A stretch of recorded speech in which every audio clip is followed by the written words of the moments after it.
Right. How on earth did this come about? Well, I was asked to do something for the postal history, and eventually agreed with the secretary that it should be something that would have a bit of GB in it. But anyway, the first slide here, Belgium. Well, where on earth is it? Just the other side of the channel. The map on the left actually shows Holland and Belgium. Why Belgium? Because it has a superb postal history going right back.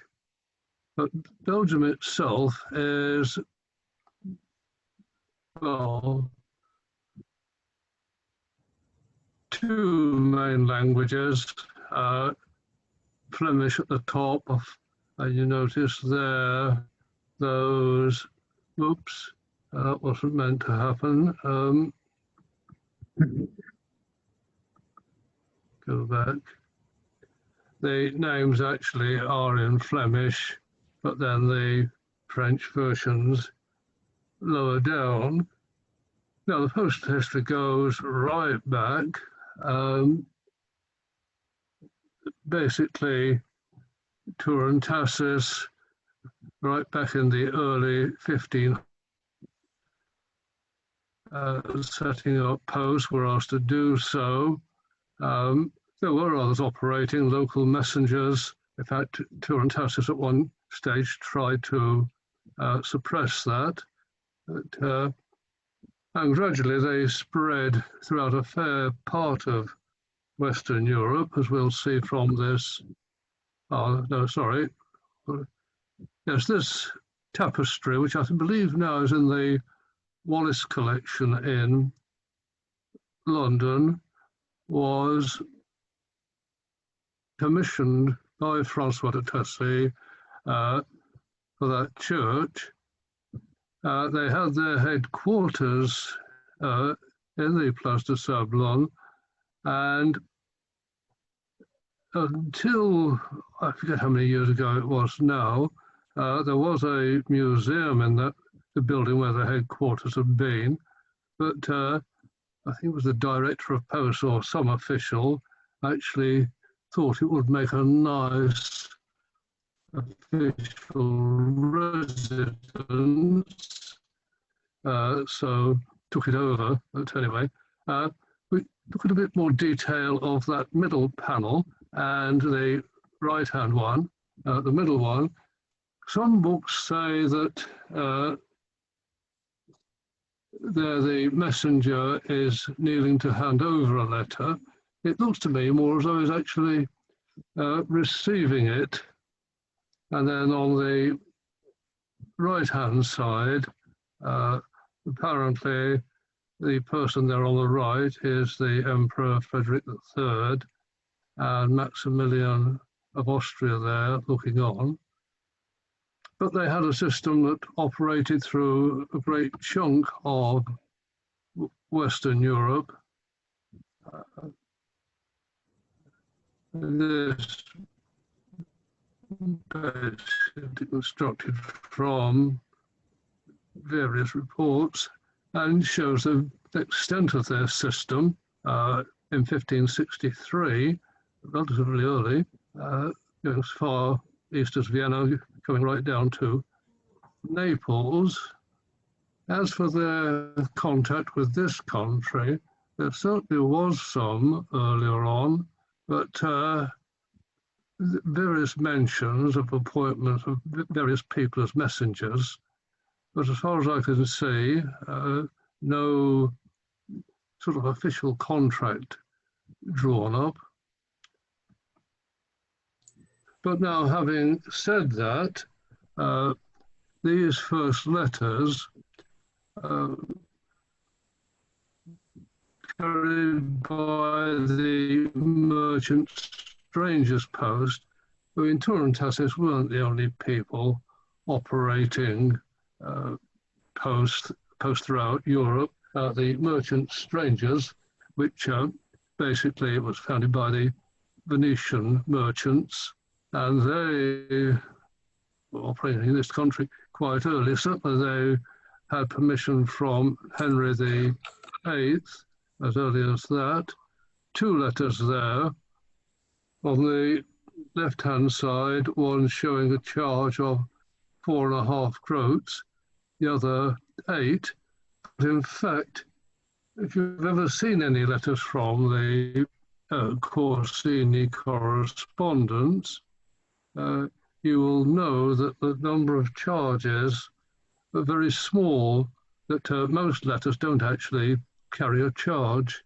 And the theory is that for each merchant, each addressee, a bundle was made up, and the total charge written on the top one, and it would appear that probably the rate per letter was 0.5 groat, 2 there, one of both of 1574. Then one from 1579. Again, all of these are Antwerp to London.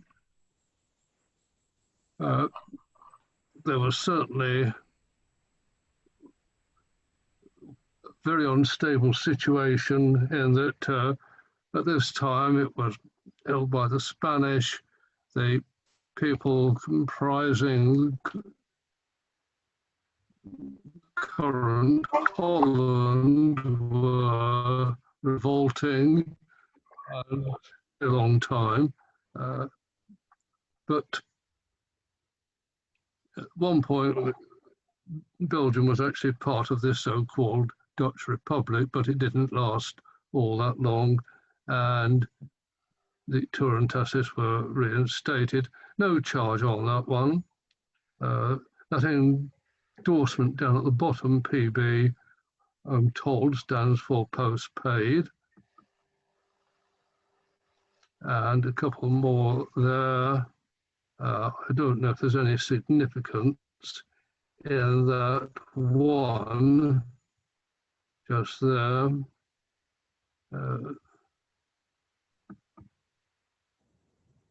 Right, we've now come to the 1600s, when definitely couriers being appointed. You find on these letters that the English charge is not shown, and there we are. These now are very definitely Turantassis charges.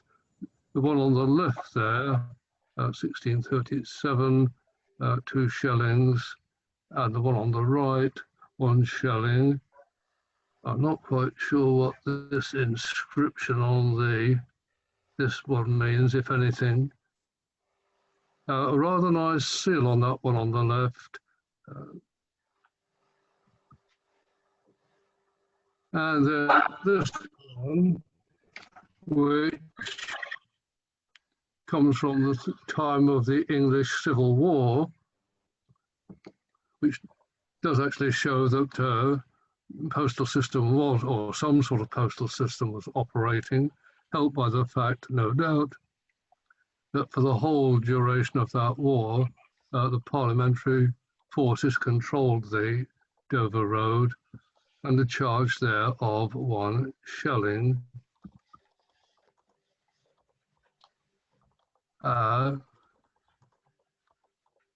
Yes, a further agreement drawn up in 1663, twice a week. I think it was Tuesdays and Fridays from this country. I do worry a little bit about this. I do just wonder if that actually is a charge. That may be, I don't know. But I actually wonder if that was a sort of merchant's market. Right, we now move on. I am not going to get involved with the sort of history of Belgium, otherwise we'll be here all night. But the the War of the Spanish Succession, and after that, Belgium came under the sort of rule of Austria, and in the intervening sort of in the next 80 years, various wars taking place, the mail operating over various routes, and you see some of the points there which through which the mail went. I was recently given a little batch of letters which suggest to me also that there might have been some form of service out of Margate, but I've actually got to sit down and really take a good look at those. Right, I've put these two letters in. Maybe someone would like to comment on this at the end. They both from Leeds to Brussels, one 1715, the other one 1717.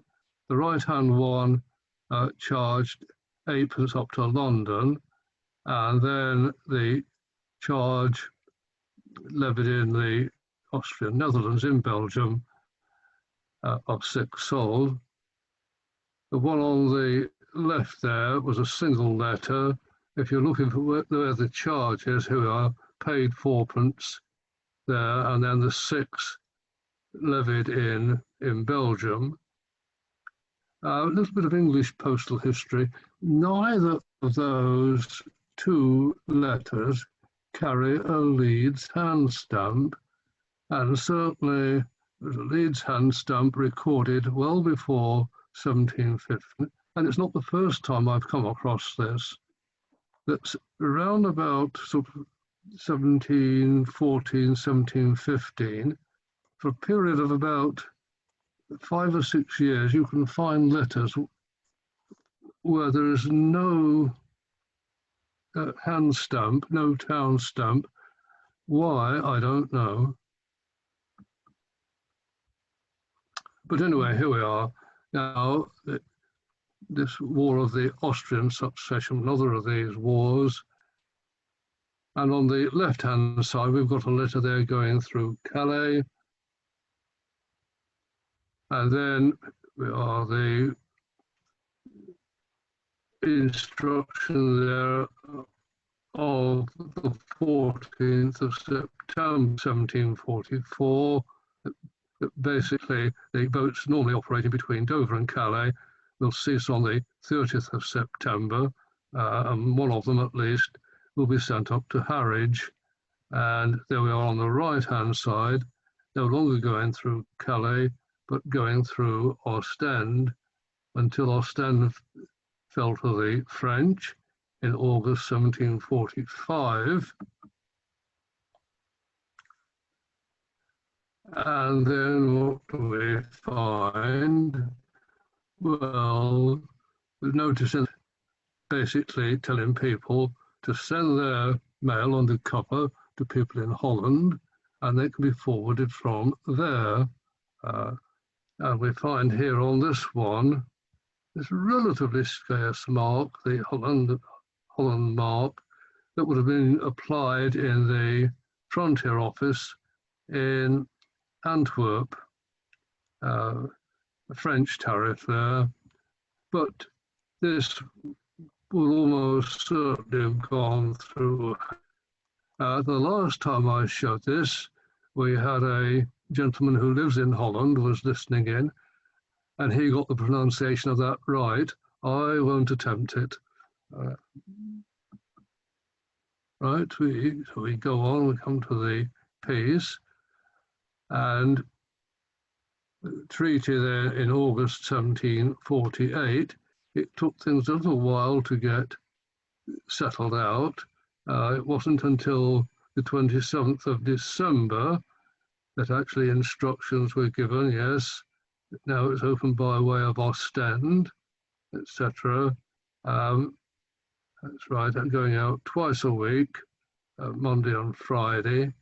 And here we are, got a total charge of 16, which as far as I can make, and to Holland, which is 10 Dutch divers, converting to 12 sol. The charge from Holland to Antwerp added to that, giving a total of 16.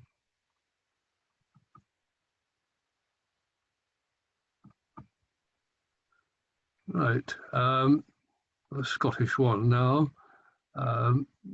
This one sent from Edinburgh to Antwerp, the sixpenny charge, in accordance with the Act of 1710 from Edinburgh, prepaid sixpence, and then the letter charge that lasted for quite some time, letter from Great Britain. Notice two bishop marks there. This one, Edinburgh, and it is that is a 9. It doesn't show up very well. It took 6 days to get down to London.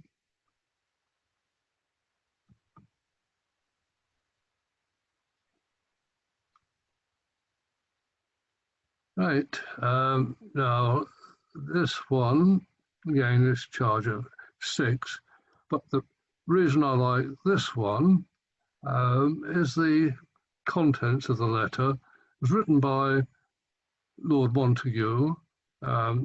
It's headed Cowdray Park on the head of the letter, 1757. It obviously was posted in receiving house mark, James Marks, JM. But if we come down and look at this letter, as I am buying up all the votes I can lay hold of in my borough of Midhurst, I'm basically saying, right, well, I'm going to be spending all this money. I want you to pay up, but obviously they weren't conducting elections in the same way that we do now, although I suppose the electorate was much smaller. One from Liverpool to Brussels. And now we've got to the mail from Flanders going back through Ostend instead of Flushing, Tutors and Fridays again. Again, the compulsory pre-payment 6 in what became Belgium, the Austrian Netherlands at the time. Now this one, this DAB mark, which stands for d'Angleterre par Bruxelles. Basically, it was the American War of Independence, England and France at war. So postal relations suspended, but commerce rules. So therefore, there was arrangement. Well, yes, we can have mail for France and Spain, Portugal, and so on from England. It can come through Brussels, and such letters were struck with that mark. And this letter going to Cognac in France, a French charge there. And what we find, well, it's going to Cognac, so you could probably guess what it's all about. 10 punches of the best new Cognac spirits, various things there, fit for the London market and shipped in common casks, right, to Ostend. By another ship, they send the best new brandy, kind of full, and then basically, right, well, if you want to retain our business, then do your best. Right, just a couple of inches there. Going the other way, both charged tenpence in this country, two rather different styles of bishop mark there.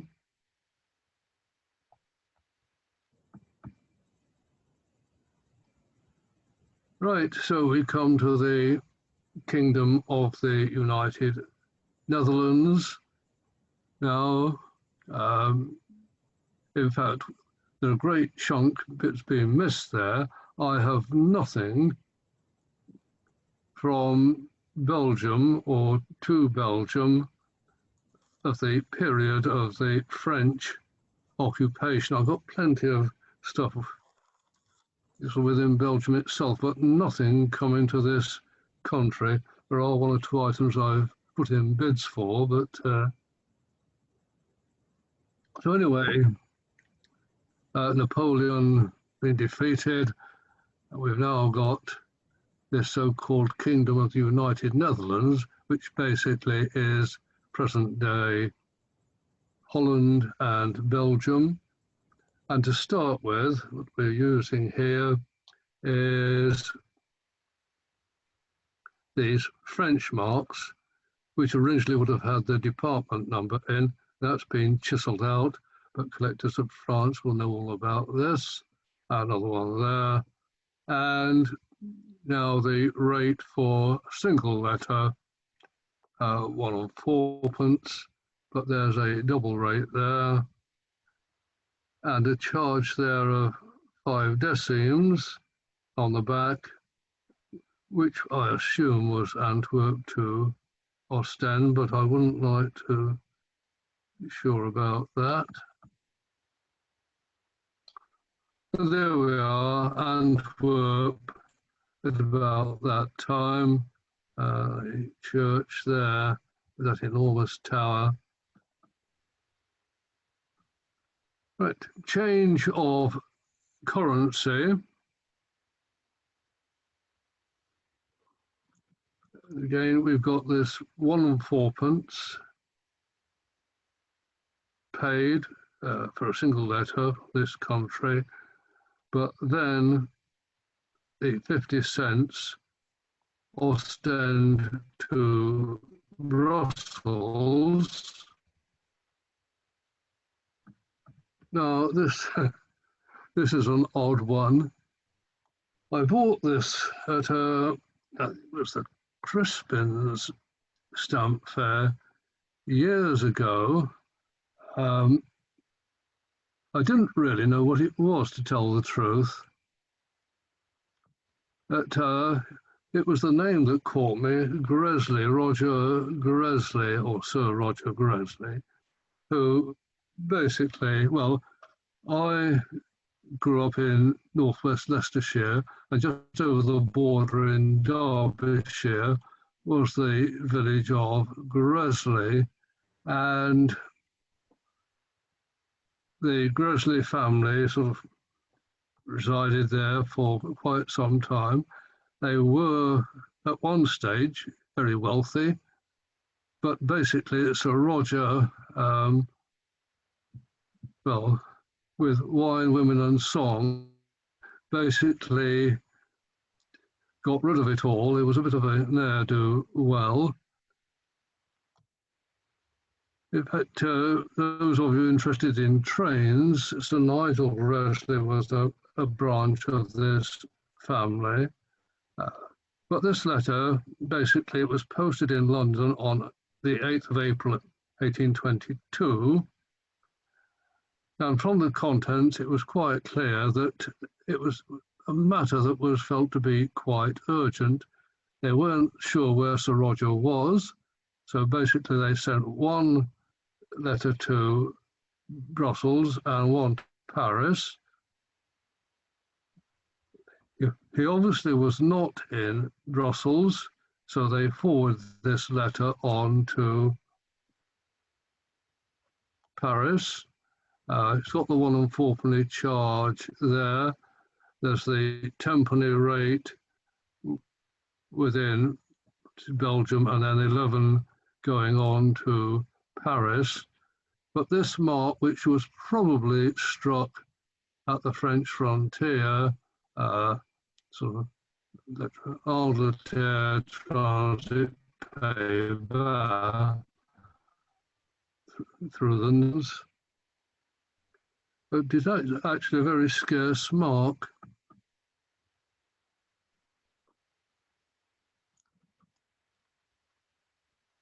Right, this one, 1823, just an example of a letter of that period. The charges, right, the single letter from the Netherlands, 4pence. Add on the London to Norwich, 111 miles, which would have been 9pence, and one would have expected a total charge of 2.00 But Post Office Notice July 1812 basically said that foreign letters going through London were subject to a reduction in postage of 2pence. In fact, those going through Falmouth, it was 1 penny. I can find no reason for this, and it surprises me because, well, basically the Treasury were wanting to get as much money as possible. Why they were making this reduction, I really don't know. Maybe somebody can shed a little bit of light on that one.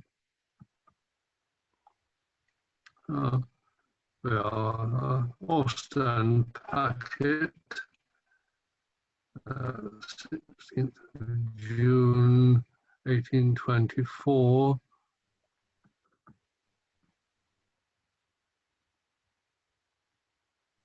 Right, this shows not a very good strike, one of the sort of foreign sorting marks, or marques de passage, as James van der Linden would have them. Basically, England via Ostend, showing the route and thus sort of enabling the charges to be levied correctly. The standard prepaid rate of 1 4pence, and then the 50 cents on from Ostend to Brussels.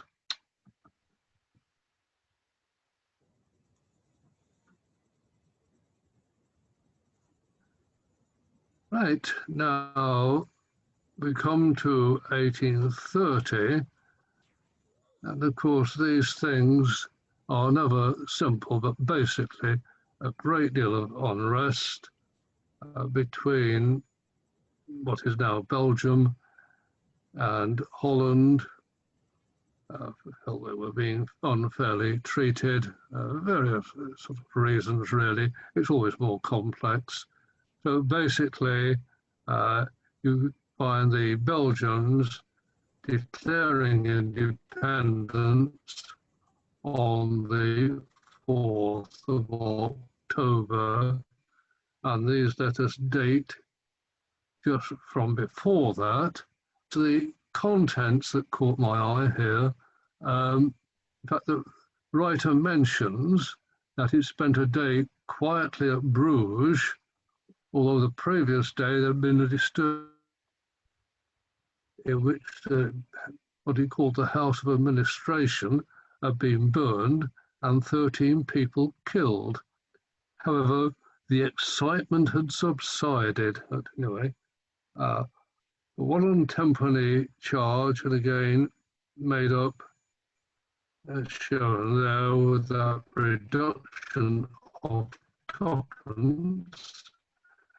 And then on the back of letters from this period, you find these, and basically it's the internal Belgian postage, or in fact, the Dutch Republic at that point.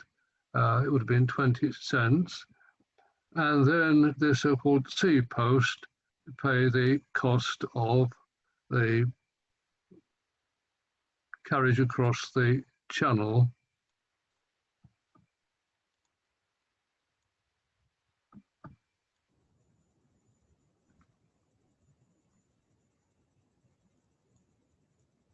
Right, 1834,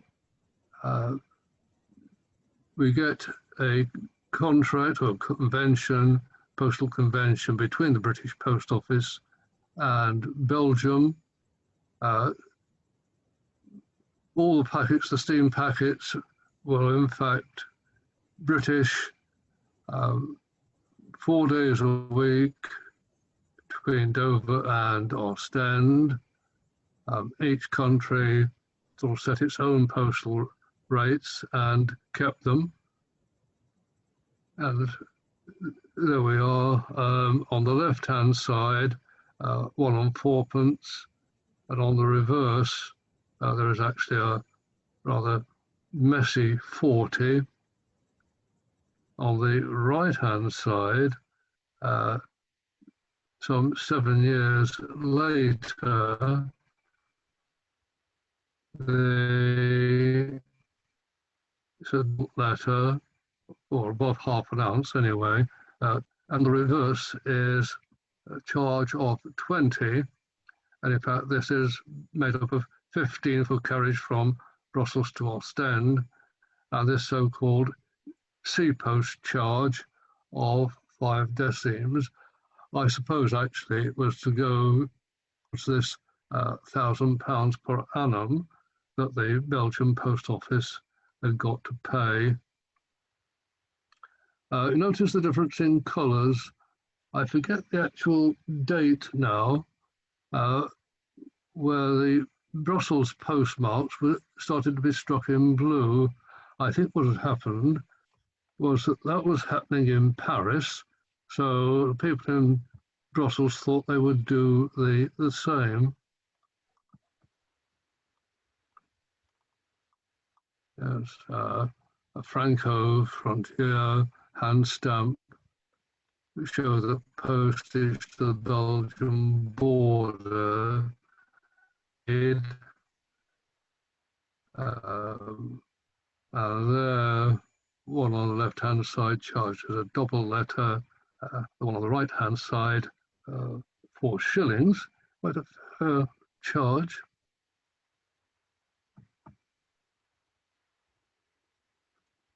Right, mail to Scotland from this period, one from Malines, one from Spa. Left-hand one charged 2 4p, made up as sort of shown below there. Belgium, right up to Scotland, and then this extra Scottish halfpenny, which was levied on vehicles carrying mail with more than one axle, I think it was. And then it's still the reduction of the 2p, similar sort of thing. Right-hand side, and on the right hand, on the reverse of that one on the right-hand side, again, you've got this total charge of 12. It's a very messy scrawl, so I bothered showing them. The one on the left is an even bigger mess. Right, ship letters. That postal treaty of 1834,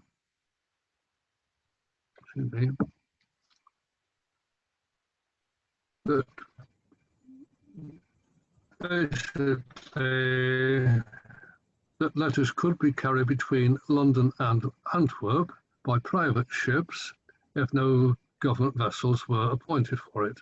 And basically letters going that way have got to be marked private ship via Antwerp.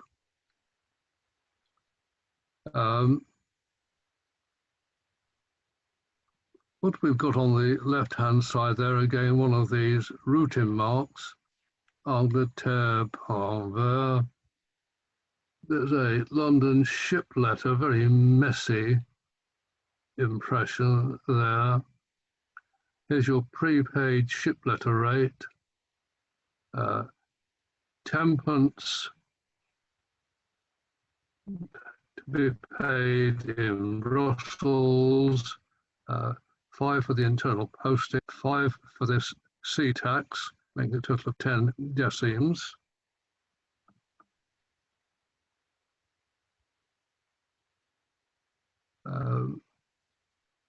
Again, another ship letter, the charge of 8pence, the PF being paid to the frontier,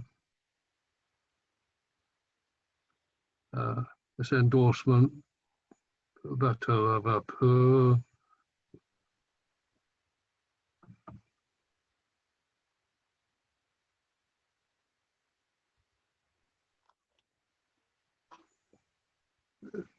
two more ship letters. This left-hand side, again, ship letter, but there's actually a named ship, and I've looked, go back. I have looked all over the place for an illustration of the J&R,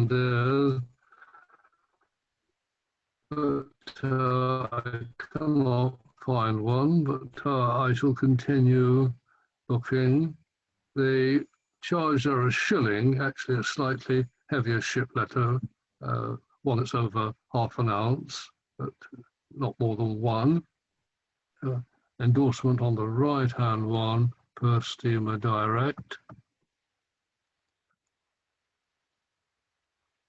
Yes. This one, a ship letter fee of 2 and 8, a much heavier one.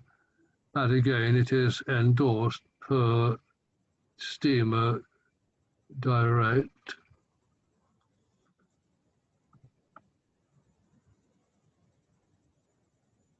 Right, we come 1844, and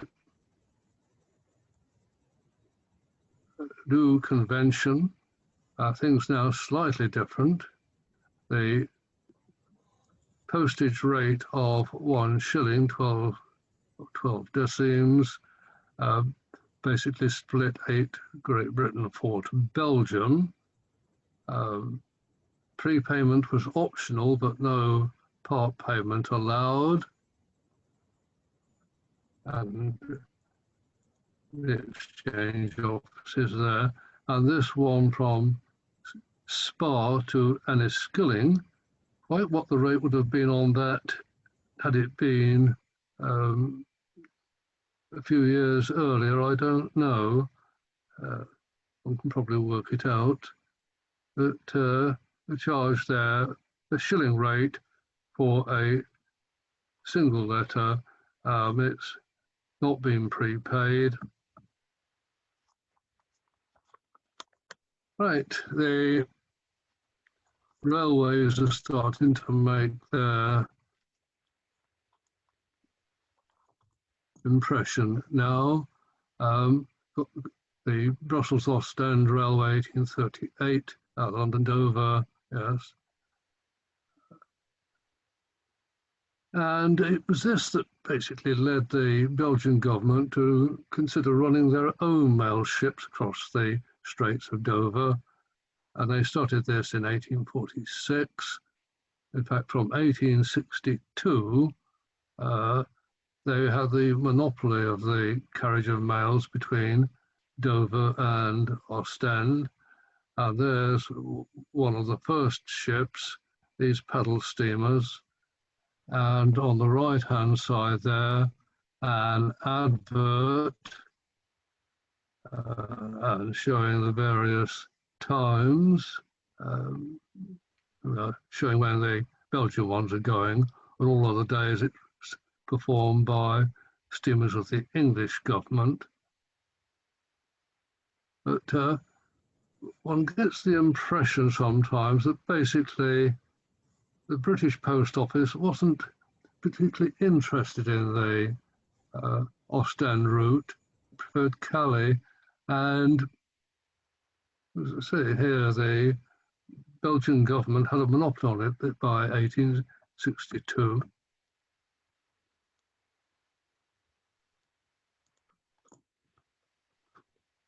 Just an illustration. I'm not sure that I would go around pouring a glass of wine or brandy or whatever it is. It would appear to be a fairly stiff breeze.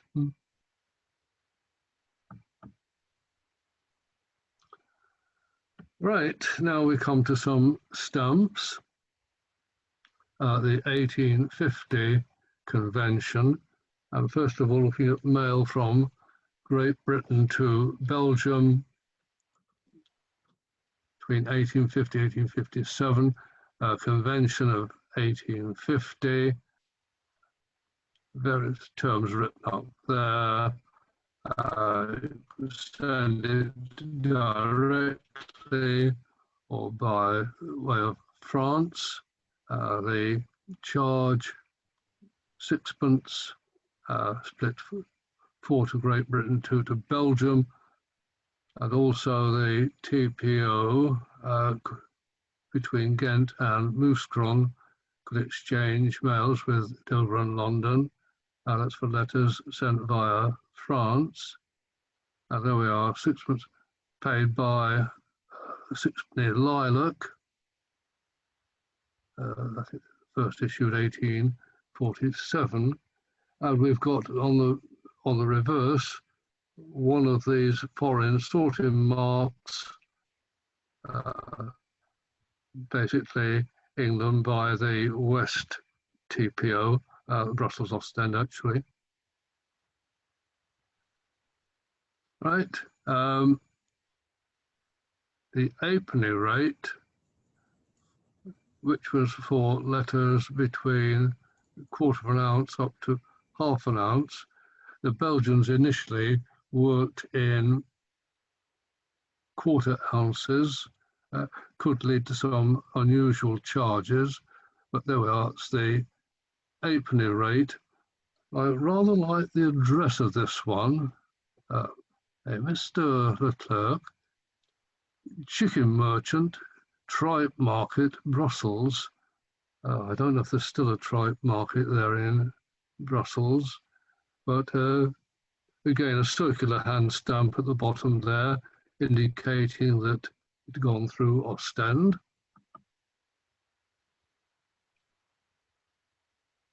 Yes.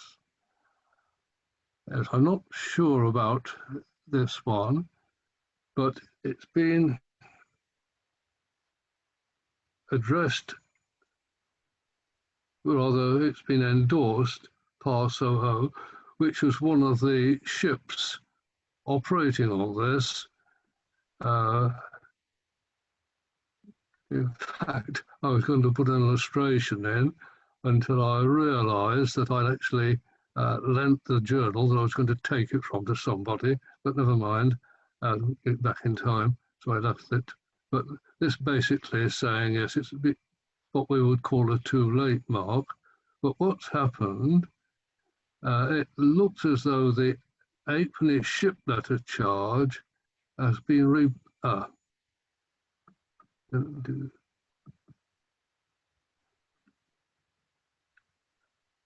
has been replaced by one of sixpence, which would be for a letter weighing less than 7.5 grams, sent through Ostend.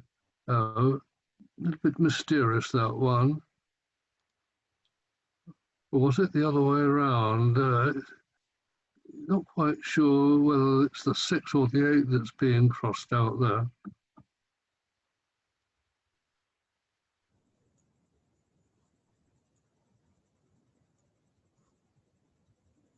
Right, now for letters going the other way at this period, we've got now some Belgian stamps, and basically this is their second issue, the so-called medallion issue. The first one was the epaulettes, and I have nothing from Belgium with those on. That was their first issue of stamps in 1849. The design was not popular. They didn't last very long.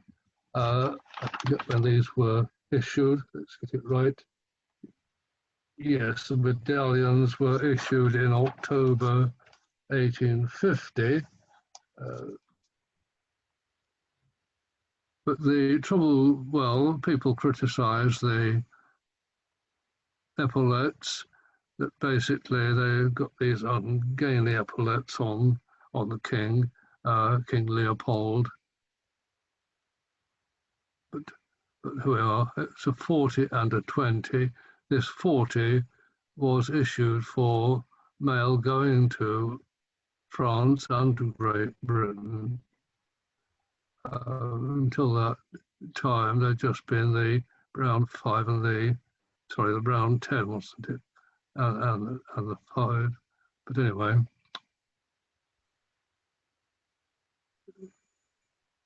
this had actually gone through, these have gone through France.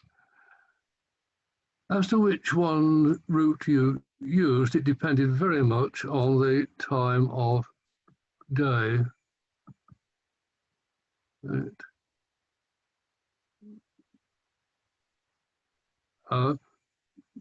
Post at a certain time, and it would be much quicker for it to go via Calais than it would through Ostend.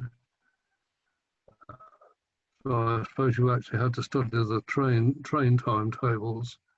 The one there on the left, leaving Brussels somewhere between 5 and 6 in the evening. Right, the TPO system in Brussels, I'm not going to say a lot about this, but basically 5 sets, lines going to the west, the line to the north there up to Antwerp, Anvers, the southern ones in green, the east one there going to Verviers, and this route, of course, from Ostend through to Verviers and on to Aachen, was then used later to this pad is far too sensitive. You don't have to touch your finger on it. For letters going out through Calais, they could either come this way, through Mouscron. Anyway, they had quite a sophisticated TPO system. Right, Postal Convention of 1857, and now postage reduced to 4p or 40 cents, but 60 cents via France. One there to Brussels via Ostend from Bradford. Quite a nice copy there. Again, on the back, the transit mark, the sorting mark by the West One.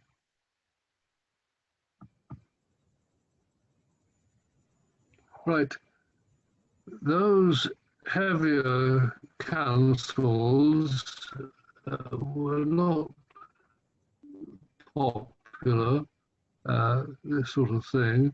Various different numbers of lines which did have significance. And we get these dotted lozenges, making a much less heavier impression that came in. I forget when they actually came in now. It would have been, yes, 1864. Right, 40 centimes, Belgium to Great Britain, the basic charge. and two different letters there.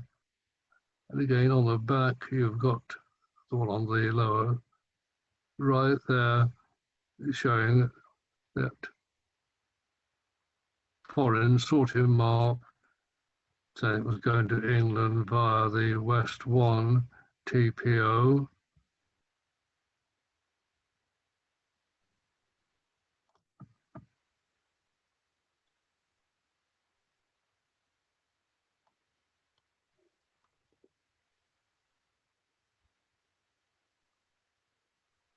Right, now, letters weighing between 15 and 30 grams sent via Ostend would be charged at 80 cents, and two letters there. The one on the left-hand side with the barred numeral was something similar to what they had in this country at one stage. The number, the office, they were not very popular, thought to be obliterating the stamps, King's Head too badly. And then on the right-hand side, we have got a TPO letter. It's come down from Antwerp, first of all to Brussels, and then Brussels to Ostend. And what we've got here is this boxed hand stamp on Antwerp, which would have been applied by the TPO on letters that it took up from the box in Antwerp. And it's being cancelled in the TPO. You've got this N1 of the Nord 1 TPO. Sorry about this. To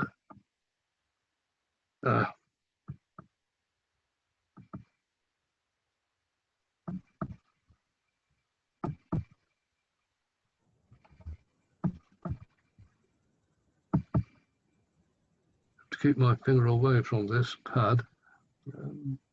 But that's a very nice TPO letter. It would have actually carried by two POs. First of all, one from the north coming down to Brussels from Antwerp, and then Brussels to Ostend.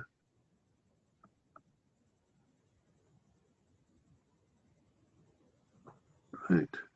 Now, 1857, about 58, sent from Brussels to Ledbury at 60 cents, and it's going via Calais.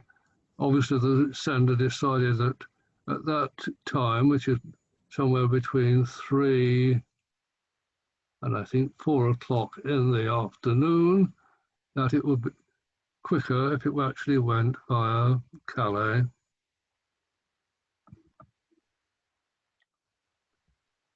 Right. The last convention, 1865.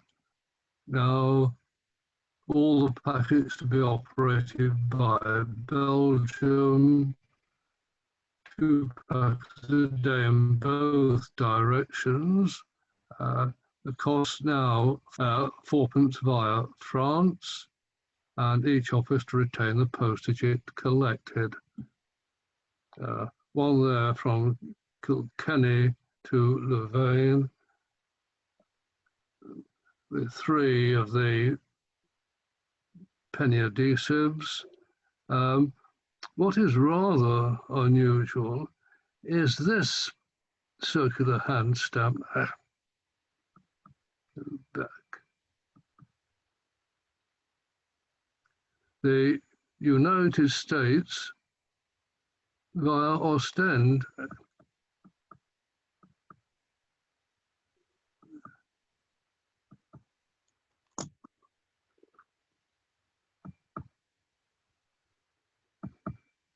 Yeah, sorry about this. Where are we?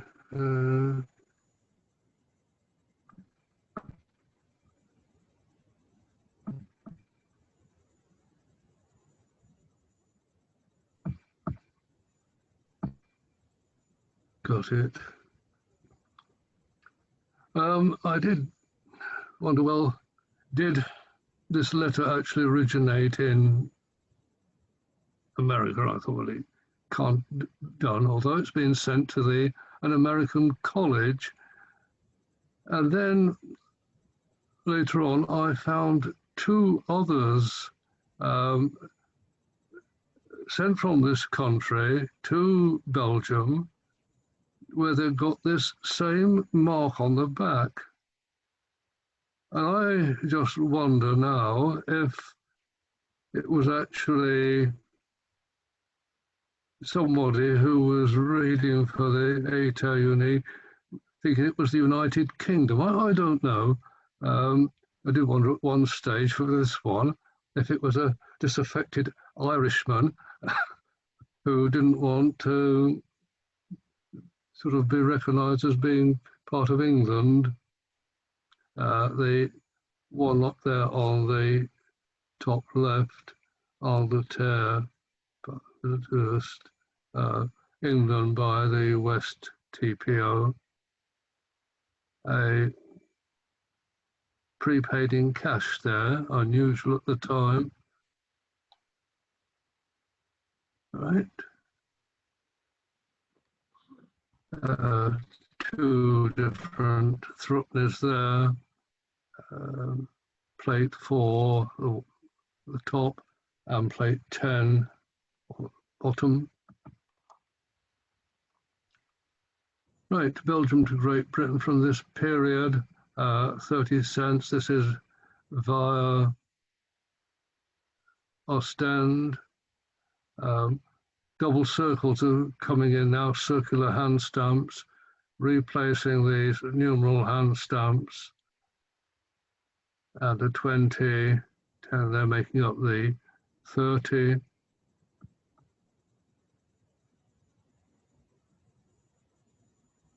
Antwerp to London, and again another TPO, Nord 1 of a double circle, 5 o'clock in the evening. And what I've done, I've put this the right way up. You can see there the N1 of that Nord 1 TPO. Right, 40 cents via Calais, and we've got this 4penny St. Rose, 1865 now. The dotted lozenge, 141 of Ghent, and 4 10-cent stamps there, making that up.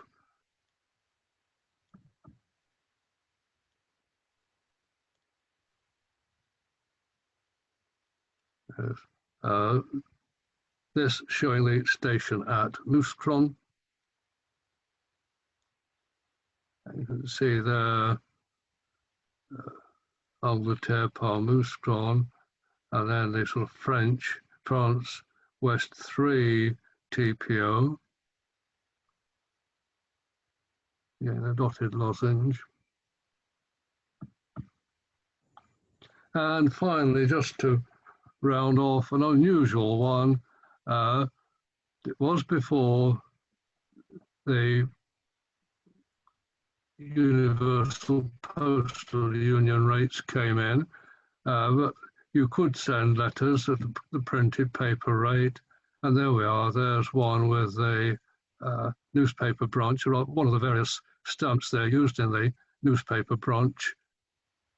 Quite a good strike, and it was April 1875, that